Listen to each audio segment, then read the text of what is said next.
Doctor صاحب آپ نے ایک مثال دی، جیسے اقیم الصلاۃ آ گیا قرآن میں، تو آپ نے کہا اس کا ایک اسٹرکچر ہمیں سنت سے متعین، اور سنت کو مفہوم جو آپ نے لیا نقل الکافہ عن الکافہ یا تہذیبی روایت کا لفظ آپ نے استعمال کیا اس کے لیے، ایسا ہی ہے. جی جی.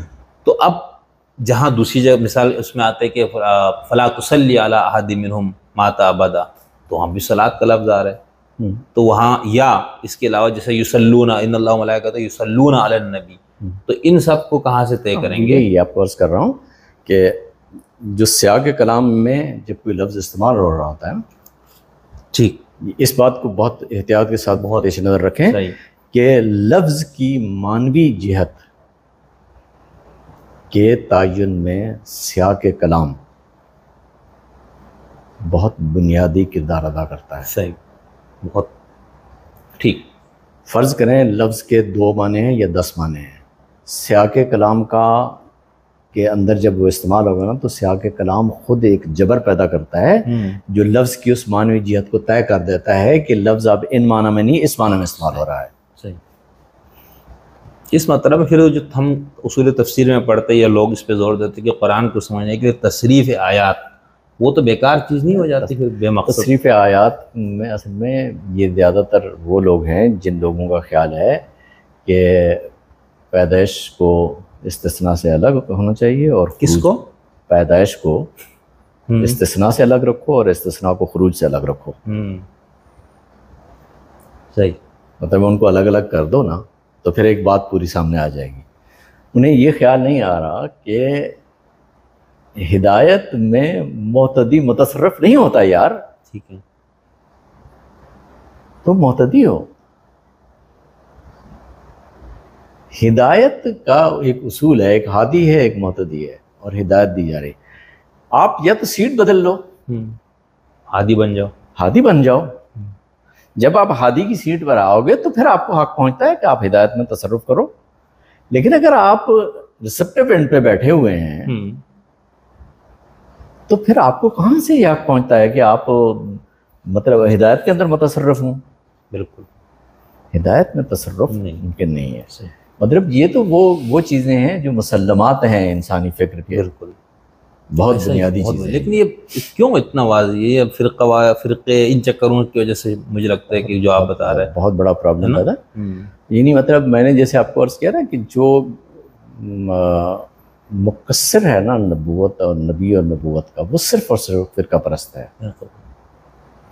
وہ مطلب وہاں تک بات کو لے جائے گا. مطلب مثال کے طور پر میں آپ کو ایک بات بتاؤں. ابھی میرے ایک دوست ہیں، ابھی کل پرسوں کی بات ہے، انہوں نے ایک پوسٹ لگائی محمد بن مخدوم صاحب نے کہ پیغمبر علیہ الصلوۃ والسلام کے بعد آپ علیہ الصلوۃ والسلام کے ازواج مطہرات ہیں جو کسی دوسرے مرد سے نکاح نہیں کر سکتی. آپ صلی اللہ علیہ وسلم کے ازواج مطہرات کے علاوہ باقی کسی پر یہ پابندی نہیں ہے، حتیٰ کہ حضرت سیدہ فاطمہ پہ بھی نہیں ہے.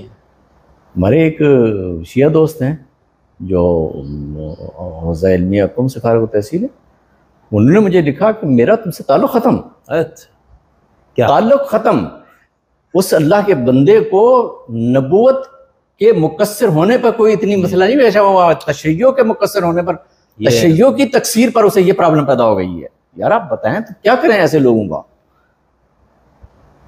صحیح بات یار، یہ نبوت کی تکثیر تو ہے.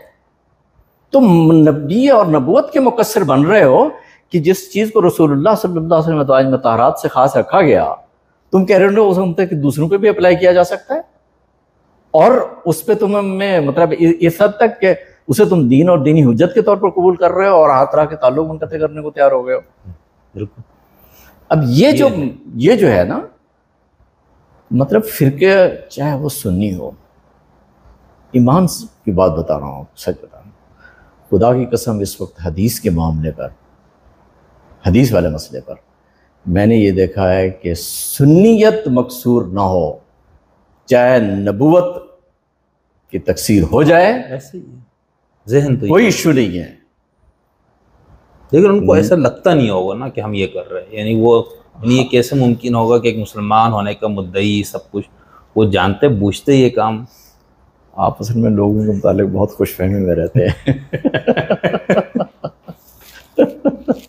اچھا آپ مطلب آپ کا خود دل پاک صاف ہے نا، اس لیے آپ مطلب جو آپ بات ہمارے بالکل ایسا ہی لگتا ہے، مجھے بھی ایسا لگتا ہے، لیکن پھر مجھے ہوتا ہے یار یہ بیچارہ اتنا دیانتداری سے عمل کر رہا ہے، سب کچھ کر رہا ہے، تبلیغ کر رہے، پیسہ لگا رہے، وقت لگا رہے، سب کچھ لگا رہے نا، تو وہ تو اس دیانتداری سے نہیں لگا رہے کہ میں تو اسلام ہی کا وہ کر رہا ہوں.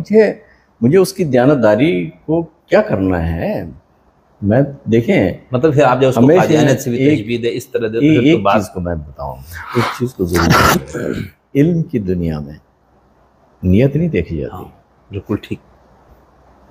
اگر آپ نیتوں کو دیکھنے بیٹھے تو پھر کوئی بھی قضیہ غیر علمی نہیں بنے گا، نہ غلط ٹھہرے گا. یہ تو ہے، ہم تو علم کی دنیا میں آپ کو یہ دیکھنا ہوتا ہے کہ قضیہ حقیقت کے مطابق ہے یا نہیں ہے. بالکل ٹھیک، زبردست. واہ. نیتوں کو دیکھ کر آپ وہاں فیصلہ، نیتوں کا فیصلہ ہونا ہے آگے خدا کے پاس. میں نیتوں پر فیصلہ نہیں کر رہا ہوں. Thank you. جو شخص بھی نبی اور نبوت کی تکثیر کرے گا یا نبی اور نبوت کا مقصر ہوگا، وہ یا سنی ہوگا یا شیعہ ہوگا یا خارجی ہوگا. یعنی ہم یہ کہہ سکتے ہیں کہ اس کا یہ عمل یا اس کی نظریہ تقصیر ہے. کوئی شک نہیں. ٹھیک، یعنی وہ دل سے نہیں کر رہے، وہ دل سے بہت اپنے دیانتدار ہے، اس کو دین ہی سمجھ رہے، خدا کا مفہوم مراد سمجھ رہے. لیکن ہم ایک علم کی دنیا میں آپ یہ فرما رہے کہ لیکن ہم یہ کہیں گے کہ ان قضیات کو سامنے رکھے تو یہ تقصیر ہے. تقصیر، اور میں اسے مطلب اس کی جہالت کو یا اس کی بے علمی کو میں اس کی ڈھال نہیں بناؤں گا کبھی. صحیح، زبردست. اچھا صاحب، یہ ایک چیز سوری میں اس پہ وہ کروں، یہ سنت والی آپ نے جیسے نماز کی مثال دی، رکوع ایک ہے، سجدے دو ہے، یہ تشہد ہے، ٹھیک ہے، یہ اسٹرکچر تو سب میں مسلمان جہاں نماز پڑھ رہے وہ یہ ہے، آپ مراکش سے لے کر کہیں تک لے جائیں. لیکن اس میں بھی جو اختلافات ہیں، ہاتھ کدھر باندھنا ہے، چھوڑنا ہے، رفع دین کتنا کرنا، یہ کیا، یہ اس کی وجہ پھر وہی ہے کہ آپ نے غیر نبی کو نبوت میں مؤثر باندھا تو پھر ان چیزوں کے ذریعے آپ نے اس میں مداخلت کی. آپ نے کبھی غور کیا کہ جتنے بھی یہ فروق جو سامنے آئے ہیں جی، جن کی طرف آپ نشاندہی کر رہے ہیں، ان کی اساس روایات ہیں. ٹھیک ہے، بالکل ہے. ان کی اساس تامل امہ من حیث الامہ نہیں ہے. نہیں، میرا مطلب ہے کہ کیا ہم یہ کہیں گے کہ مثال ہاتھ ناف سے نیچے باندھنا، سینے پہ باندھنا یا چھوڑ دینا، ٹھیک ہے، ہمارے سلفی حدیث تو مطلب یہاں اور اس طرح اس میں یہاں تک بھی جھگڑے کرتے کہ ہاتھ یہ اور یہ. اس میں میرا آپ سے سوال ہے کہ کیا حضور نے، ہم یہ کہہ سکتے ہیں کہ حضور نے چھوڑ کے بھی کیا ادا، ناف سے نیچے بھی ہاتھ رکھ کے کیا، سینے پہ بھی رکھ کے کیا، تو یہ تینوں طریقے سنت ہے. ہم یہ آپ کے مفہوم میں سنت نہیں، مطلب میں سنت صرف اور صرف اسے جو تامل امہ من حیث الامہ ہے، ٹھیک ہے، سنت ادھر ہی رہے گی. تو اس میں جب مداخلت کی بات آئے گی، اس میں جو مداخلت کی گئی ہے جی، اس کی وجہ فرقہ واریت ہے، اس کی وجہ وہی غیر نبی کو مؤثر ماننا ہے. بالکل ٹھیک ہے. کسی نے بھی آج تک یہ ہاتھ یہاں باندھنا ہے، یہاں باندھنا ہے، اس کو تامل امہ من حیث الامہ سے ثابت نہیں کیا ہے. ٹھیک ہے، اس کو جب بھی ثابت کیا ہے وہ تو صحیح ہے، لیکن میں یہ کہہ رہا ہوں جیسے میں آپ کو جب اگر فرض کریں رسول اللہ صلی اللہ علیہ وسلم نے کبھی یہ کیا کبھی وہ کیا، تو پھر تو راویوں کو یہ کہنا چاہیے تھا نا کہ آپ صلی اللہ علیہ وسلم نے کبھی یہ کیا ہے کبھی وہ نہیں کیا. وہ تو عبداللہ ابن عمر اور عبداللہ ابن مسعود یہ دونوں نبی علیہ الصلوۃ والسلام کے ساتھ آخری سانس تک مدینے میں رہے ہیں، پیغمبر علیہ الصلوۃ والسلام کے آخری سانس تک. ایک کہتا ہے کہ رفع دین آپ کرتے تھے، دوسرا کہتا ہے نہیں کرتے تھے. اگر یہ سنت کا معاملہ ہوتا تو دونوں یہی کہتے نا کہ آپ صلی اللہ علیہ وسلم نے یہ بھی کیا ہے، یہ بھی کیا ہے.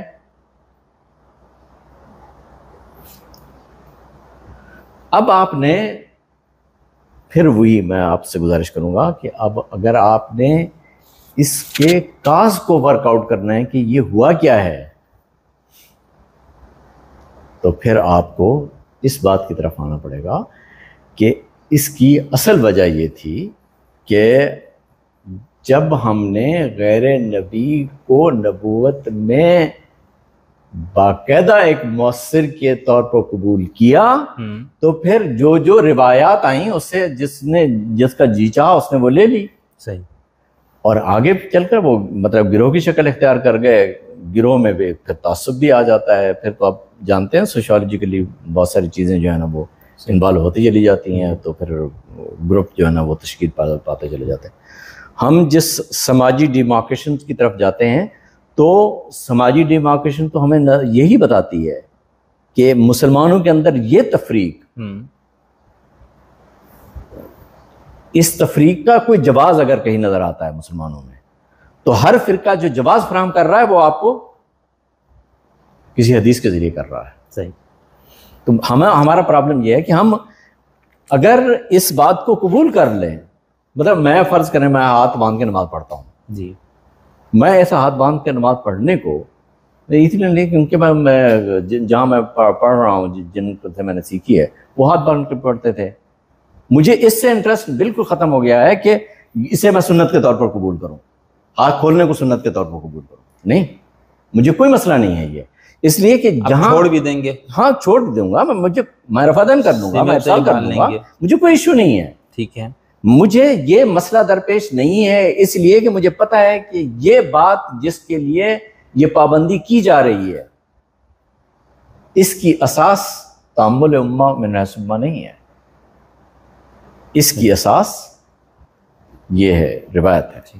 اب ڈاکٹر صاحب جس سے میں نے آپ کی گفتگو پوری سنی مجھے سمجھ میں آیا کہ بھائی حدیث جس کو کہا جاتا ہے وہ غیر معصوم راوی کی وجہ سے آپ نے متن کو معتبر کیا اور وہ حضور کی طرف یا امام معصوم کی طرف منسوب کیا, تو یہ بالکل یہ دین نہیں بن سکتا بھائی, یہ تو بالکل دو چار کی طرح سمجھ میں آ گیا.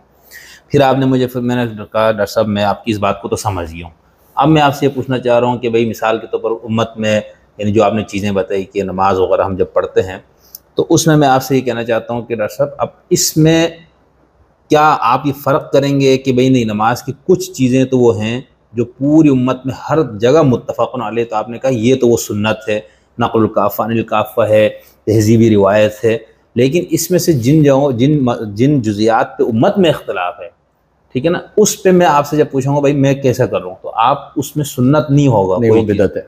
بدعت نہیں, بدعت جیسے آپ نے ناف پہ ہاتھ باندھا, میں نے سینے پہ باندھا, مخدوم صاحب نے ہاتھ چھوڑ دیا نماز میں, تو ہم تینوں سے سنت پہ کون ہے, بدعت پہ کون ہے؟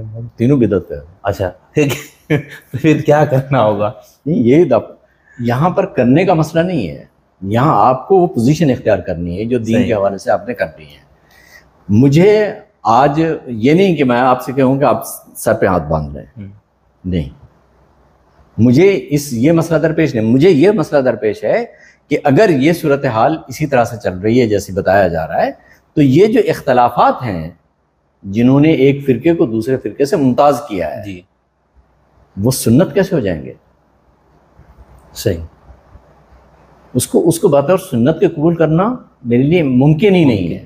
ٹھیک, ہاں میں اسے جس وقت کسی نہ کسی درجے میں, اب آپ اس بات کو غور فرمائیں کہ بدعت کا پرابلم کیا پیدا ہوتا ہے. کسی ایسے عمل کو جو نفس الامر میں سنت نہ ہو اور آپ اسے سنت کے درجہ پر لے جائیں, صحیح, وہ بدعت ہے. یعنی اگر میں یہ اصرار کرتا ہوں کہ نہیں چھوڑنا ہی سنت ہے تو یہ بدعت ہے. یہ ہے ٹھیک, لیکن میں کہتا ہوں چونکہ میں نے جس گھر میں پرورش پاری جہاں پر میں نے دین کا وہ لیا وہاں پر ایسا ہی تھا, اور ڈاکٹر صاحب چونکہ حنفی اس میں سے آئے تو اس طرح پڑھ رہے ہیں, مخدوم صاحب چونکہ سلفی سے آئے تو ان کا ہاتھ ایسے باندھنا, تو میں ان تینوں کو میں سے کسی ایک کو سنت نہیں کہوں گا, پھر پرابلم اس وقت ہوتی ہے جب آپ کسی عمل کو جو سنت نہیں ہے اس کو آپ دینی سنت کے طور پر صحیح بالکل کرتے ہیں. بہت شکریہ.